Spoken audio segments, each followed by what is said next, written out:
भारत और अमेरिका के बीच संबंधों को अटूट बताने वाली एलिस इस्मा हो रही हैं सेवानिवृत्त। ट्रंप प्रशासन में दक्षिण और मध्य एशिया से जुड़े मामलों की प्रमुख तथा भारत और अमेरिका के बीच प्रगाढ़ सामरिक संबंधों के पक्षधर एलिस जी वेल्स इस्मा सेवानिवृत्त हो रही हैं।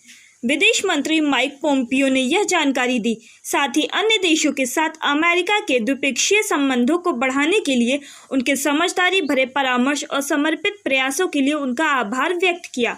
वेल्स विदेश मंत्रालय में दक्षिण और मध्य एशियाई मामलों की कार्यकारी सहायक मंत्री हैं। साथ ही वह भारत और पाकिस्तान में अमेरिका दूतावास में राजनीतिक अधिकारी के तौर पर भी सेवाएं दे चुकी हैं। इसके लिए उन्होंने हिंदी और उर्दू का अध्ययन भी किया। पोम्पियो ने रविवार को ट्वीट करते हुए लिखा कि 31 वर्षों की समर्पित सेवा के बाद राजनयिक एलिस जी वेल्स इस्मा विदेश मंत्रालय से सेवानिवृत्त हो रही हैं।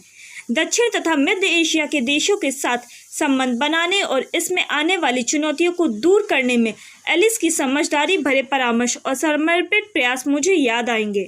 एलिस का स्थान टॉम वजड़ा लेंगे। वह विदेश सेवा के अधिकारी और मुंबई में अमेरिका महावाणिज्य दूत रह चुके हैं। अमेरिका और भारत के संबंधों को मजबूती प्रदान करने में वेल्स की महत्वपूर्ण भूमिका रही है। जिस वक्त चीन हिंद प्रशांत क्षेत्र और हिंद महासागर में अपनी शक्ति बढ़ा रहा था, उस वक्त वह अमेरिका और भारत के बीच सैन्य सहयोग बढ़ाने की पक्षधर थीं। इसके अलावा वह दुनिया के सबसे बड़े लोकतंत्र और सबसे पुराने लोकतंत्र के बीच समानताओं को भी लगातार रेखांकित करती रहीं। उन्होंने भारत और अमेरिका के बीच संबंधों को अटूट बताया था और कहा था कि दोनों देशों के बीच करीबी साझेदारी है जो दिन ब दिन और मजबूत हो रही है।